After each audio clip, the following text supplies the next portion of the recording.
ഇതൊക്കെ കാണുന്ന ജോയ്ക്ക് വളരെയധികം സന്തോഷമാവുകയാണ്. തന്റെ ഭാര്യയെ തനിക്ക് തിരിച്ചു കിട്ടി എന്നവൻ വിചാരിക്കുകയാണ്.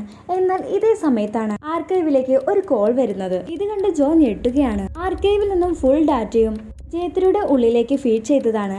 പിന്നെ എങ്ങനെ അതിലേക്ക് കോൾ വരും എന്ന് ആലോചിച്ച് അവൻ നിൽക്കുകയാണ്. ഈ സമയം ജയത്രി ആ കോൾ എടുക്കരുത് എന്ന് പറഞ്ഞ് ജോയെ വിലക്കുകയാണ്. എന്നാൽ ജയത്രിയുടെ ആ വാക്കുകൾ കേൾക്കാതെ ജോ പോയി കോൾ അറ്റൻഡ് ചെയ്യുകയാണ്. വിളിച്ചിരിക്കുന്ന ജോയുടെ വൈഫാണ്. അവൾ കരയുകയാണ്. എന്നിട്ട് അവൾ പറയുകയാണ്, ഇത് നമ്മുടെ അവസാന കോളാണ്. ഡിവൈസ് എക്സ്പയർഡ് ആവാൻ പോവുകയാണ്. ഇനി എനിക്ക് നിങ്ങളെ വിളിക്കാൻ പറ്റില്ല. ഞാൻ നിങ്ങളെ ഒരുപാട് മിസ് ചെയ്യും. അതിനുശേഷം ജോ കേൾക്കുന്നത് ഒരു ചെറിയ പെൺകുട്ടിയുടെ ശബ്ദമാണ്.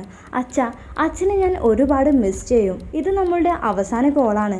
എന്നാൽ ജോയ്ക്കാണെങ്കിൽ ഒന്നും മനസ്സിലാകുന്നില്ല.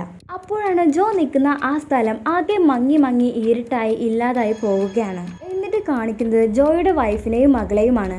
അവർ ആർക്കൈവ് എന്ന ഡിവൈസിന് മുന്നിൽ നിന്നും വളരെ സങ്കടത്തോടു കൂടി നടന്ന് അകലുകയാണ്. എന്നാൽ സത്യത്തിൽ എന്താണ് ഉണ്ടായത് എന്ന് വെച്ചാൽ അന്നുണ്ടായ ആ ആക്സിഡന്റിൽ ഇത്രയും നേരം നമ്മൾ കേട്ടതുപോലെ ജോയുടെ ഭാര്യയല്ല മരിച്ചത്. സത്യത്തിൽ മരിച്ചത് ജോയാണ്. ജോ മരിക്കുന്ന സമയത്ത് ഗർഭിണിയായ ഭാര്യ കുഞ്ഞിനെ പ്രസവിക്കുകയും വളർത്തുകയും ചെയ്യുന്നു.